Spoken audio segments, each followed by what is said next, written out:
Have you ever wondered how to get started using video as part of your marketing strategy? Did you know there are ways to seamlessly turn a live video into a truckload of engaging content that you can use across multiple platforms to build your visibility and authority in the industry? Join us as Ian Anderson Gray, founder of the Confident Live Marketing Academy, reveals his top strategies and favourite AI tools to conquer your content creation fears and power up your presence online in this episode of Architecture Business Club, the weekly podcast for solo and small firm architecture practice owners just like you who want to build a profitable, future-proof architecture business that fits around their life. I'm John Clayton, your host. If you're a small practice leader or sole practitioner in architecture struggling to find clarity or reach your goals, consider working with me. I offer personalised one-to-one support through coaching, consulting and mentoring. This tailored approach helps you navigate your unique path to success. Whether it's growing your practice, working fewer hours or building your team, I've got you covered.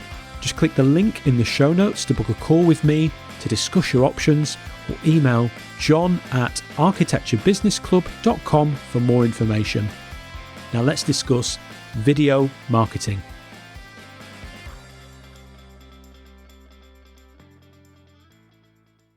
Ian Anderson Gray is the founder of the Confident Live Marketing Academy and the host of the Confident Live Marketing and Smart ADHD podcasts. He helps entrepreneurs to level up their impact, authority and profits by using live video confidently. He's the founder of Seriously Social, a blog focused on live video and social media tools. He's also an international speaker, trainer, teacher and consultant, and has a passion for making the techno-babble of live video and social media marketing easy to understand. As well as being a geek husband and dad of 2 kids, Ian is also a professional singer and lives near Manchester in the UK. You can find Ian's podcast, The Confident Live Marketing Show, at iag.me/podcast. Ian, welcome to Architecture Business Club. Thanks, John. It's great to be here. I'm really excited to be on your show. Oh, me too. It's a pleasure to have you here. Ian, you're a professional singer. I was wondering before we dig into our topic if you could tell me a little bit about that. Yeah, so music's been a big part of my life since childhood. My mum was an opera singer, and so I suppose it's kind of in the family. And I studied music at university, then I went to the Royal Northern College of Music to train to be a singer. And I've been singing and teaching singing ever since. So these days I don't do so much. I've only really got 2 singing students, and they're my kids. But I still do a lot of singing. We sing at our local church, and we do lots of other stuff as well. And I quite enjoy arranging and composing music as well. So we recently arranged quite kind of like a medieval piece, but in a jazz style. And my daughter was singing in that, and we had a lot of fun. So, yeah, it's that creative side of me that I can't really shake off. It's kind of ingrained in me. I love that. I'm really into music as well. You could tell that I've like guitars in the back of my office. Singing, I think I'm probably an okay singer, but I'm not really confident enough to do it in public. So it's not something that I've. Maybe that's something that you could help me with at some point in the future, Ian. Yeah. Well, that's kind of part of my brand, confidence, because historically I was quite a shy person, and getting in front of the camera and all that kind of stuff was quite scary. But it's something that I've worked with, and I really love and enjoy doing now. Absolutely. Well, we can dig into all of that in a little bit more detail. But the main thing we're going to be talking about actually today is video and AI tools so that architecture practice owners can get started with video and save some time in creating it. So the first place I wanted to start, just acknowledging really that, most architects and architecture professionals that I know, they're all time poor, and often they're not particularly comfortable being on camera. They have a tendency, this is industry-wide, they seem to have a tendency to hide behind their work, and they're not very visible when it comes to being online. Even putting the face on the website seems to be a challenge for some of them. Can you share a few compelling reasons why they should really think about giving video a go? So I will preface this with saying I totally understand the reluctance to get on camera, because I was there once too, and it is a bit scary. But the thing is, so many other people in the industry, and this is not just architecture, in most industries. The industry that I'm in, marketing, is the exception to the rule because loads of people are doing it. But in most places, people aren't getting on camera. And so the people that are in the architecture world are much more visible, and they are much more accessible, because at the end of the day, if you're getting on camera, people get to know the real you. They're seeing the real you. They're understanding your personality, how you work. You're more relatable. You're more human. And all those aspects really will propel you forwards. It's also a way that people can, ask you questions. So it's not just a one-way thing. Whereas if you're just blogging or just go on a website, then it's a one-way communication thing. You're communicating to them, but they're not able so much to interact with you. Whereas with video, they can. And particularly with live video. I mean, live video isn't for everybody, but I think live video can get you over that perfectionism. I think it's the perfect antidote to perfectionism, because it's not going to be perfect. So you getting in front of the camera, stumbling over your words, like most people have. I mean, I've probably stumbled over my words quite a few times already in this interview. And do you know what? It's okay. It's okay. Like people get that. We're all being human. So I think this is the human aspect. It's the visibility aspect of it. Sorry. And then the other thing is, actually, it's a great way to create content quickly and easily. And you mentioned time poor. I think most of us are time poor. So what I do is I start off with the video, and then I can repurpose that into my blog, into my podcast, into short form video. So it's a way of quickly and easily creating that content.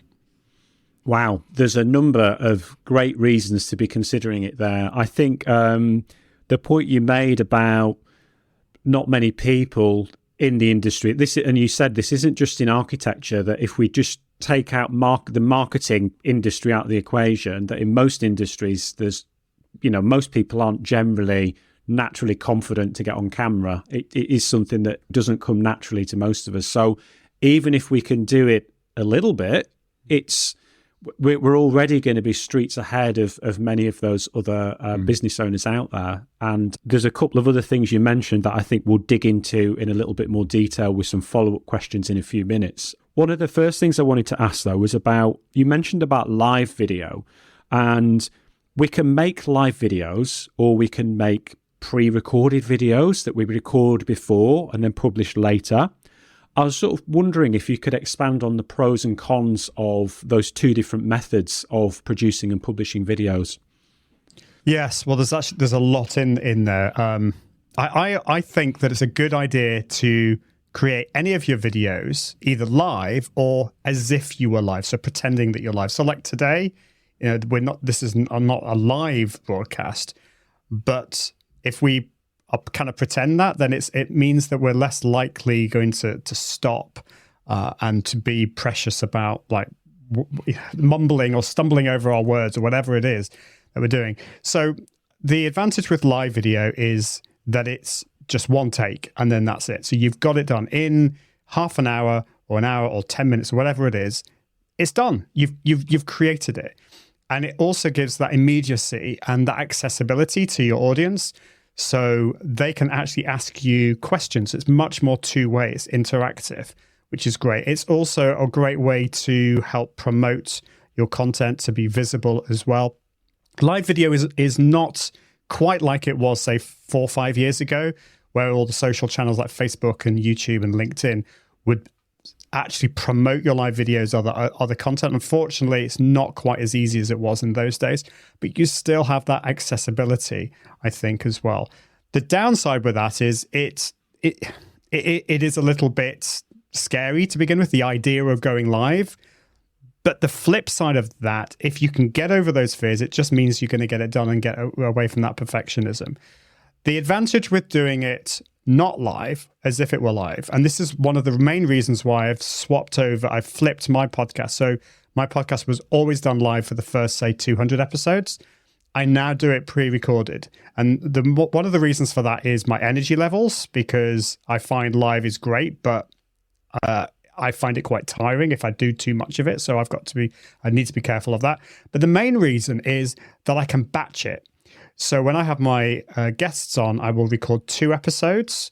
And I've now actually recorded all my episodes up until November this year. So I've got all of that sorted, whereas that's a lot more difficult to do when you're live.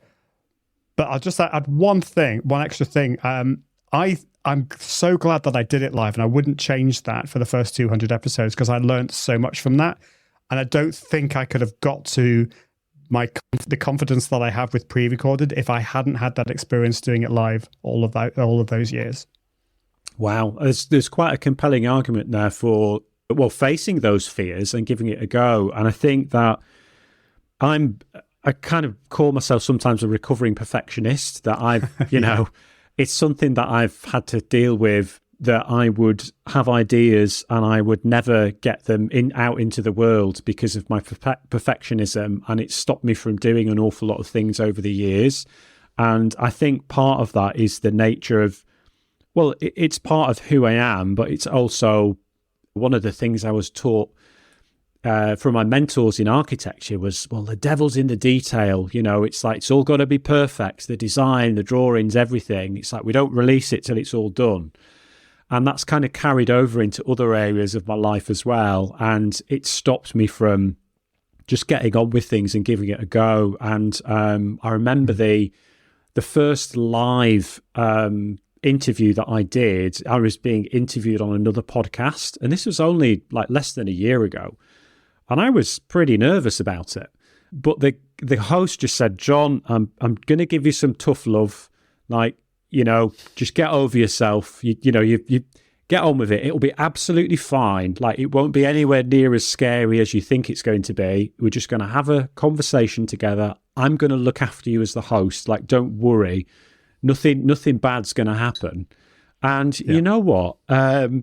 We had a really fun conversation, and I actually, once we got started, I relaxed and it was really fun. There was some great questions, and it was, I think, one of the highest attended live streams that host had done. I think we had something like over 150 attendees on that live broadcast, which was an amazing experience for a first timer. So, yeah, absolutely. I can definitely relate to your suggestions about giving it a go. Ian, something else that you touched upon when you were talking about those reasons for giving video a try. One of the things you mentioned was content repurposing. So for the people that aren't so familiar with what that is, could you briefly explain the concept of content repurposing and maybe cover some of the content repurposing possibilities if we're starting with a video first approach? Yeah. Oh my goodness, where to start? So I think, content repurposing, what that is you start with one piece of content. It might be a blog, it might be a podcast, it might be a video. And then all you're doing is you are repurposing that into another content form. So if you start with a blog post, you could then read that out onto a podcast. So that's repurposing it. Or you could make it into a LinkedIn post, or you could turn it into a book. The advantage with starting with video is videos can be repurposed into pretty much any other content. Whereas a blog, you can turn that into a video, but you would then have to create the video. What we're trying to do is to save time. So if you start with video, you can very easily, if you're smart about it, turn that into a podcast. You can turn that into little video snippets, say for Instagram or Facebook or TikTok, if you're into that kind of thing. So you're starting with video, and then you can repurpose into all of these different types of content. And there's so much that you can do. Don't get overwhelmed with all the possibilities. You've got to start small. But the great thing is with this, you have the capabilities eventually to have content on all the other platforms that you might want. So you can turn it into short form content for Instagram Reels or whatever. You can turn it into a podcast, into a blog post. So there's so many possibilities with that. But yes, if you start with video, you have all of those at your fingertips.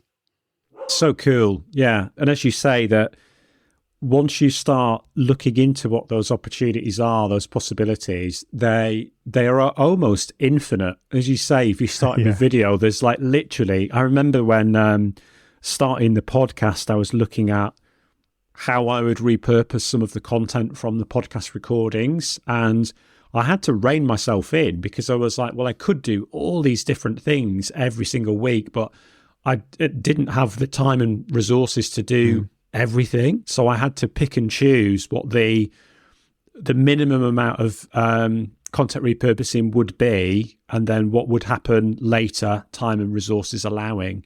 There's definitely a lot of opportunities and options there for people.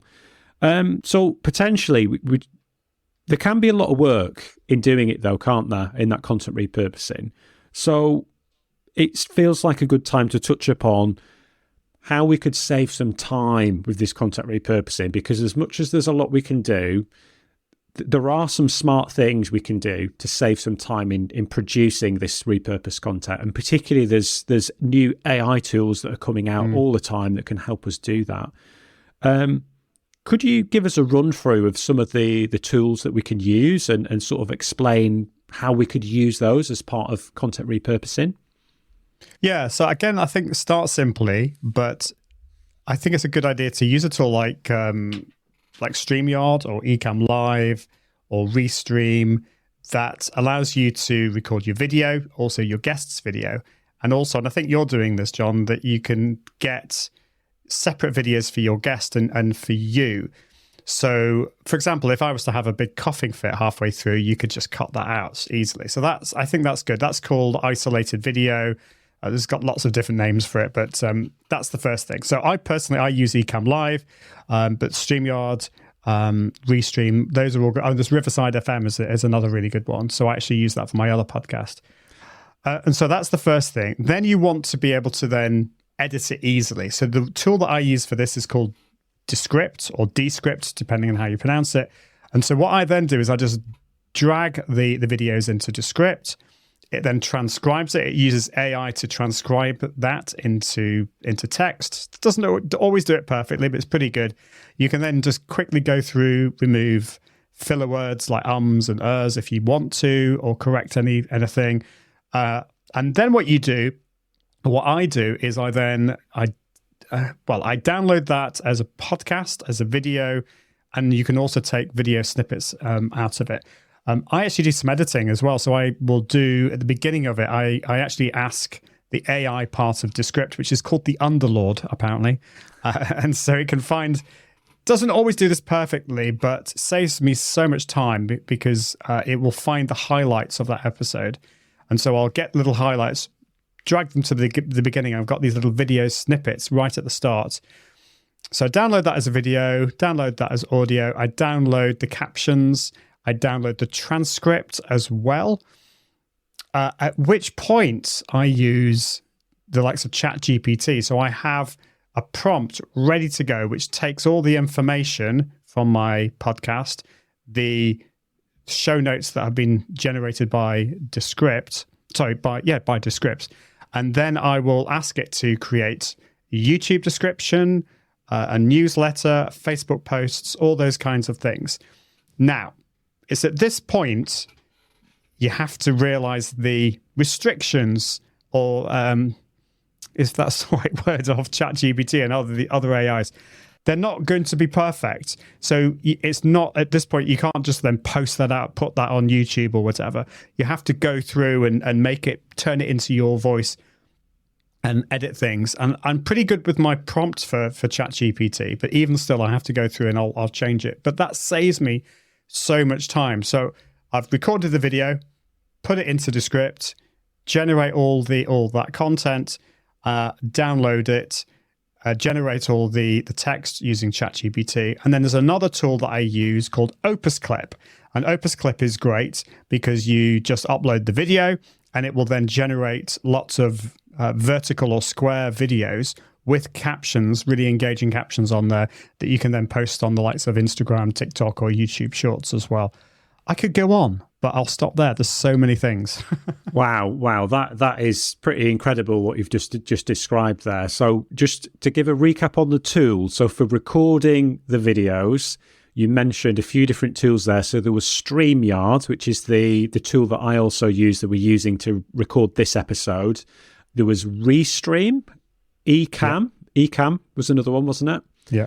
Was there any others, or have I missed any? There was Riverside FM. So Riverside FM is similar to StreamYard and Restream. They all have their pros and cons. They're all very, very good. And Ecamm is Mac only, just to let you know. So that's an app that you download. It has loads of cool features, but just so that you know, the other ones are all run in the browser. Yeah. Okay. And I think with all of those, I'm not sure if there's a free plan on any of those. Are they all paid monthly subscriptions or annual subscriptions on those? So I think Restream and StreamYard both have free plans, but they're fairly limited. You get the what do you call it, the watermark. I think you've got other limitations. I can't remember exactly what the limitations are, but check those out. A Riverside FM, I think you have a free trial, but most of them are paid. So you do have to. I mean, you can use Zoom, but the problem with the Zoom is the quality isn't quite as good. It's very easy to use, but you also it's just the quality really, and the ISO video thing is not quite as it's not quite there. Regarding Zoom as well, Ian, you mentioned about these other tools that they record the separate feed. So if you're doing an interview video, if there's more than one person, those other softwares you mentioned record it all separately. So you can have like a combined video, and then you can have individual videos of each speaker and individual audio tracks, which gives you far more control over the editing. But correct me if I'm wrong here, but Zoom, the video from Zoom is just like the one recording, so isn't it? Or you can record separately. I've not played around with this for a while, so I could be wrong here, but yeah, certainly the quality isn't as good. So you can get up to 720p on the Pro plan, but you have to contact them to ask them to upgrade you to that. You can get 1080p on the business plan, but there are loads of caveats with that. Whereas the likes of StreamYard, you can either get 720 or 1080p on the more one of the higher plans, and it's the same with the others. And I think on Riverside you can even get up to 4K, although that's probably a little bit over the top. The other thing about most of those tools, so Ecamm doesn't have this yet. I'm hoping they will in the future, but they all have local recording. So the good thing about that is that if my internet is a little bit flaky and my audio keeps on coming in and out, as far as you're concerned, that won't matter on the actual recording, because Riverside, StreamYard, and Restream have this capability that it records it on the guest's end too. So at the end of the recording, that then will get uploaded to you, and so you have the highest quality recording, which is again really good. We just want to remove any kind of stress and any problems, because that takes up a lot of time. If you're having to edit all of those kind of bits out, it's just a bit of a nightmare. So you want to kind of stop all of those kind of things from happening. Absolutely. And the editing tool that you mentioned was Descript or Descript, depending on how you pronounce it. I'm familiar with that software. I do use that one as well, which I can definitely recommend. I think one of the things that might frustrate some users is it's updated so frequently. It's almost like every time I open it, there's another update and it's changed, which is great if you like that, but you're almost like, it's like whenever you're using it, you're like a beta tester for the next version, because they're always constantly updating the tools. You don't have to update it, but it's so tempting, isn't it, just to click on that update? It feels wrong not to do that. So I do get it. Well, I think there's a little bit of FOMO of like, oh, is there a new exciting new feature that's being added? Yeah. So yeah, I usually click and see what the nice new features are. And then you mentioned also about there was so many different ways that we could repurpose it. There was another tool that you mentioned. Was it Opus Clip? Opus Clip, yeah. Opus Clip. And that was the one that was helpful in creating the short form videos. So if anyone that's listening is thinking about making short videos for TikTok or Instagram or YouTube Shorts, then that would be a really good tool to go and check out. Remember, don't forget to download the Architecture Business Blueprint, the step-by-step formula to freedom for architects, architectural technologists and architectural designers. You can grab the blueprint without any charge at architecturebusinessclub.com/blueprint. And if you're enjoying this episode, then please leave a 5-star review or rating wherever you listen to podcasts. Now back to the show. So you can use Descript for all of these things. So you don't have to use an extra one. In fact, in Descript, you can say, find me the top 6 little clips from this, and then you can repurpose those into square or vertical videos. But I think the thing I like about Opus Clip is you just upload the video. You say what type of format. Is this a podcast? Is this whatever?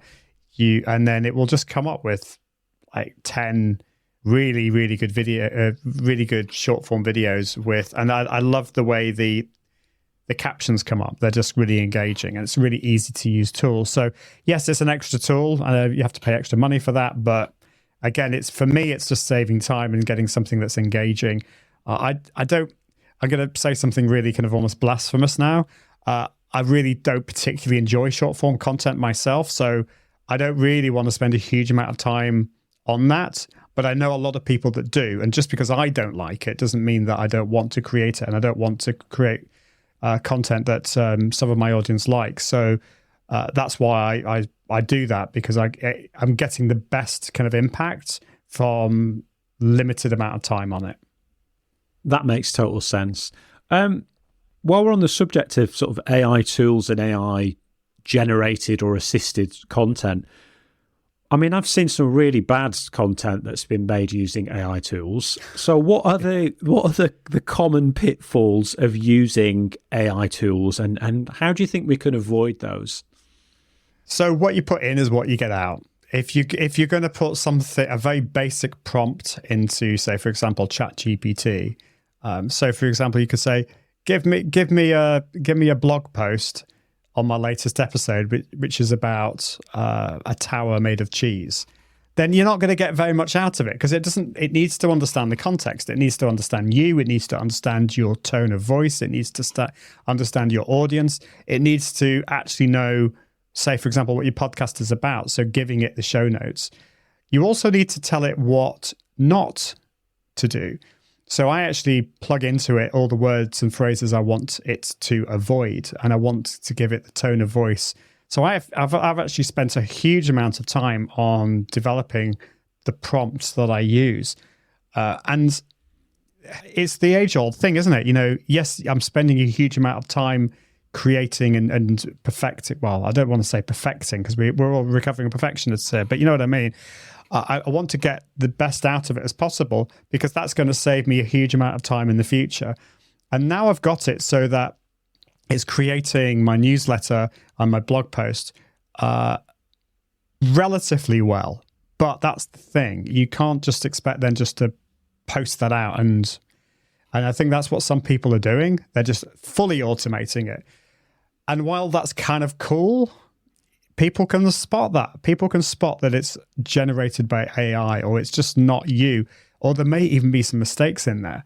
So I think you need to just check the text and make sure it's all the way you want it. And I personally think that's much better than starting with a blank page. For me, at least, when it comes to my newsletter, it's almost, if it's come back with something I really don't like, then that's good, because I say, well, I don't want to do that. I actually want to do this. So it actually saves me time in the long run.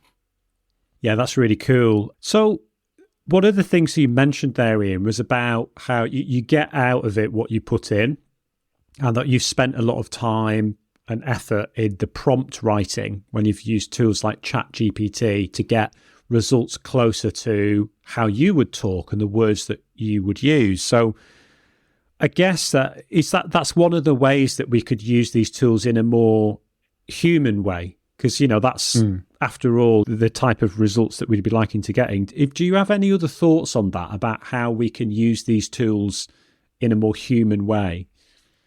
Well, that's what I'm a big believer in. So some people are really almost scared about AI tools because they're going to take away our creativity and our humanity. And I actually think, although that could be true, with all technology, it can be used badly, it can be used poorly, but we can actually use it to enhance or to enable us to become more creative and to become more human. Because of what you said earlier, like a lot of us are time poor. And so if I can get ChatGPT to come up with ideas, sometimes those ideas are really bad, but as I said before, sometimes knowing what you don't want to do is a good thing. So I use it to help me to create ideas, content, structure, kind of the boring stuff, really. So if you use ChatGPT to do all the stuff that really drains you, and then you can focus on the stuff that's going to use your creativity.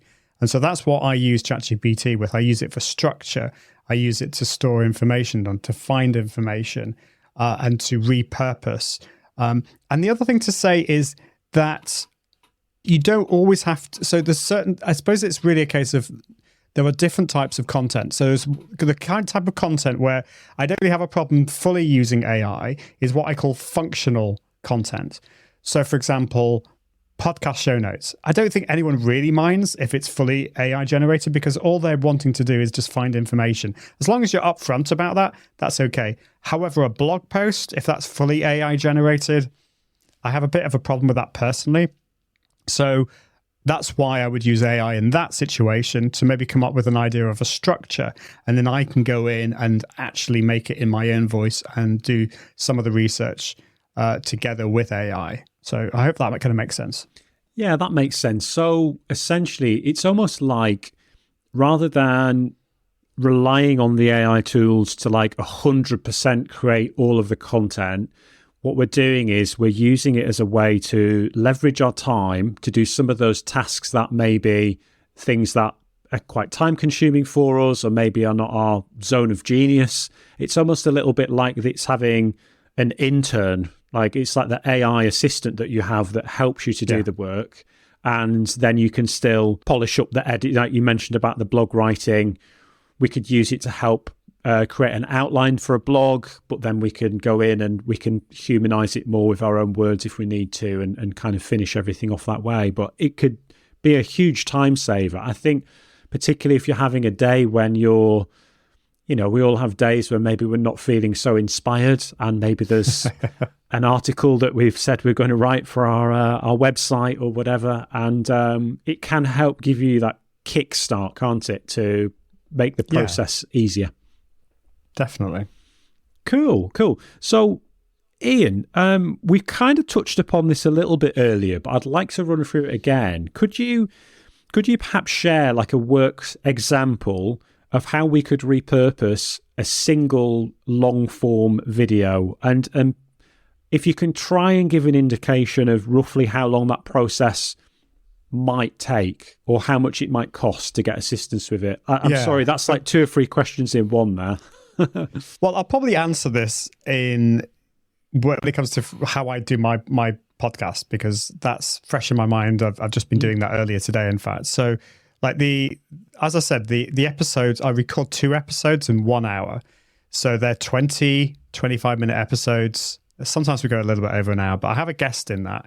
So I will then download the videos into Descript. So first of all, that's 1 hour for 2 episodes. So let's say half an hour for 1 episode.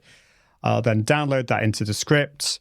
So I've got a whole system there to create the YouTube video, the podcast, all of that. And that probably takes me, I've got it down to probably about 20 minutes now. So it's really, really quick to do all of that. I think for people just starting, it might take quite a bit longer than that. But you've got to get over that perfectionism. So don't edit it to death. I try and keep mine real and raw. So then when it comes to generating all the text, so I will, again, download the transcript.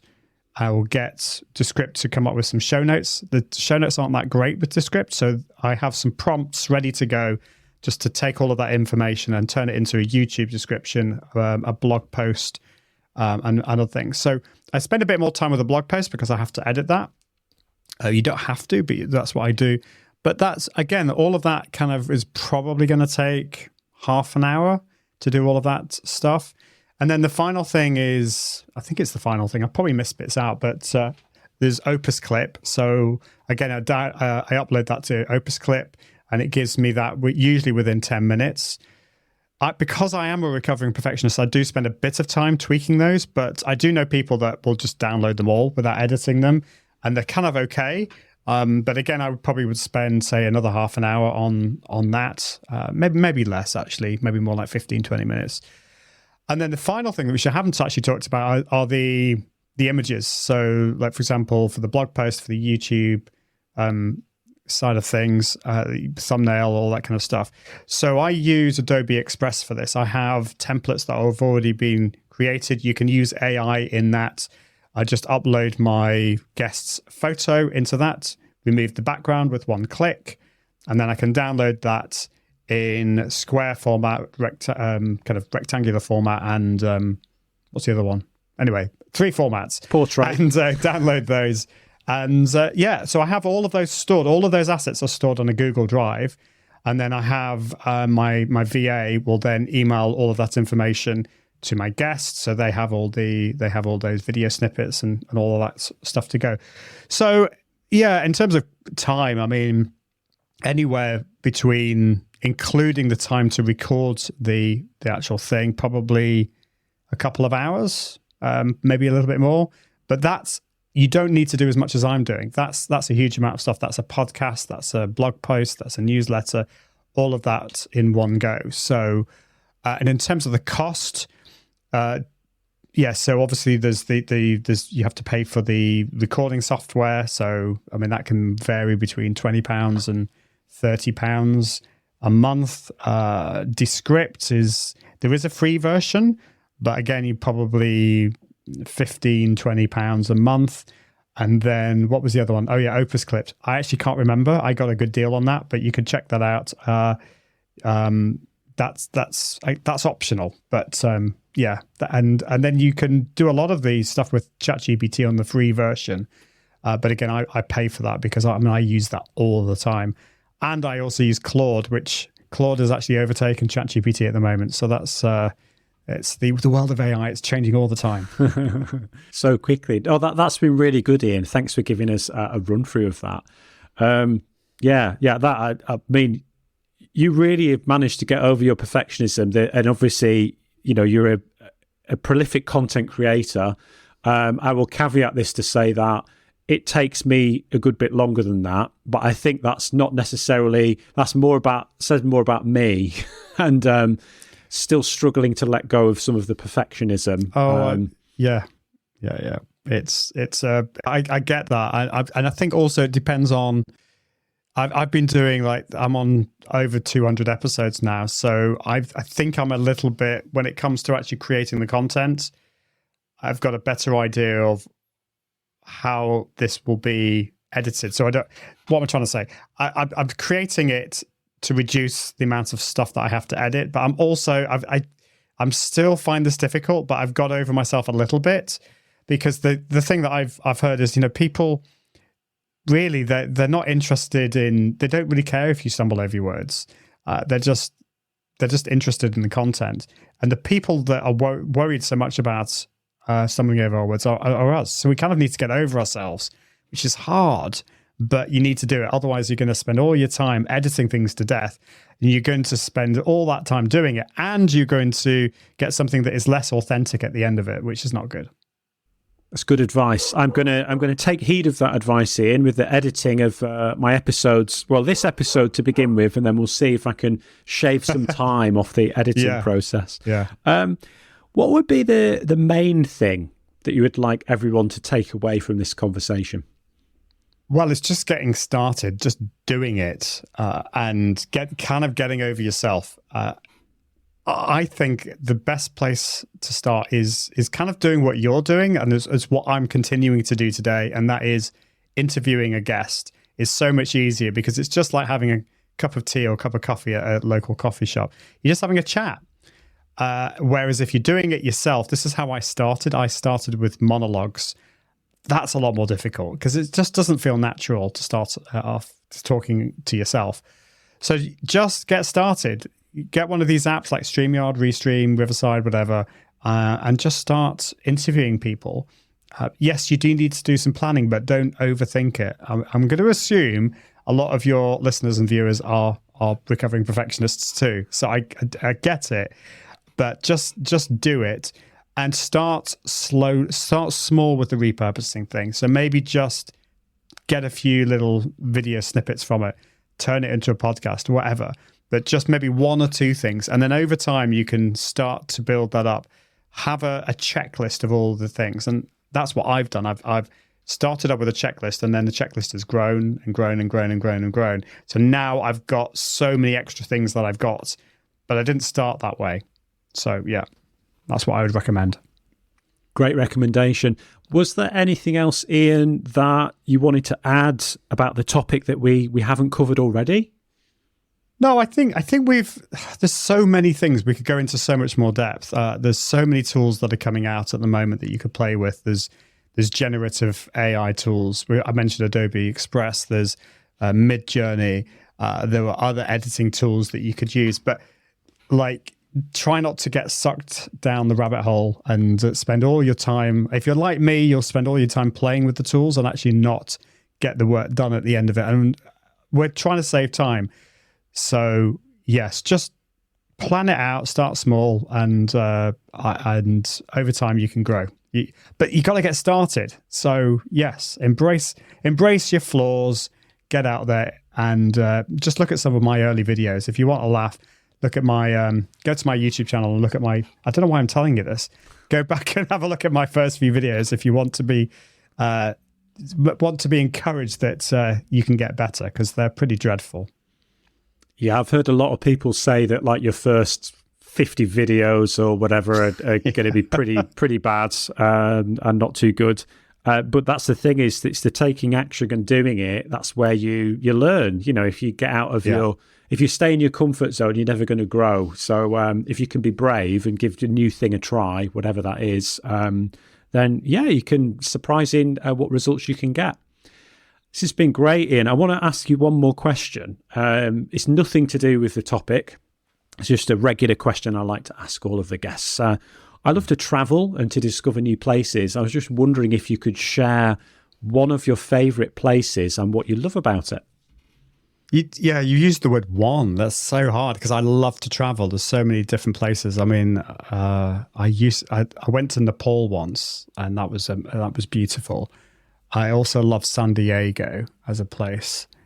But I'm actually going to say somewhere closer to home because I don't get to travel as much as I'd like. So there's a place near me called Lyme Park. It's a National Trust place. And if you ever watch the old BBC version of Pride and Prejudice, it's where Mr. Darcy jumps into the lake. And so it's there, and it's just a beautiful place. And it's where I go. I have these little retreats every now and again where I just go on my own with a little notepad to try and get rid of technology, and I just go for a walk and have a think about the future. And it's just beautiful. It's just the hills, and you can see Manchester in the distance. And so that's what I love. So I could say loads of places around the world. I love traveling, but I'm going to choose that. That's perfect. Yeah, quite a number of the guests that I've asked that question often pick somewhere that's close to home. So yeah, that's really cool. We're National Trust members too, so we often go to National Trust places. We have one nearby in Norfolk where we live called Oxburgh Hall. And if you're ever in this part of the world, that's definitely worth a visit too. It has a really cool moat around the outside of the main building, so it's quite unusual. Ian, this has been brilliant. So thank you so much for coming and sharing your experiences and expertise on the show. Really appreciate that. Could you remind everyone the best place, where is the best place for people to connect with you online? Well, I've kind of carelessly scattered myself across the interwebs and the socials, but I suppose I'm going to sound like an old person, but Facebook, I still use that a lot. X, I'm still kind of on that. Twitter, whatever you call it these days. Instagram, LinkedIn. So any of those really, just search for my name, Ian Anderson Gray. And of course, you can contact me through my website at iag.me. Perfect. Thanks so much, Ian. Next time, we'll go behind the scenes of my own business, where I'll share how I've been working directly with small practice leaders and sole practitioners so that they can achieve their goals. Thanks so much for listening to this episode of Architecture Business Club. If you liked this episode, think other people might enjoy it, or just want to show your support for the show, then please leave a glowing 5-star review or rating wherever you listen to podcasts. It would mean so much to me and makes it easier for new listeners to discover the show. And if you haven't already done so, don't forget to hit the subscribe button so you never miss another episode. If you want to connect with me, you can do that on most social media platforms. Just search for @Mr. John Clayton. The best place to connect with me online, though, is on LinkedIn. You can find a link to my profile in the show notes. Remember, running your architecture business doesn't have to be hard, and you don't need to do it alone. This is Architecture Business Club.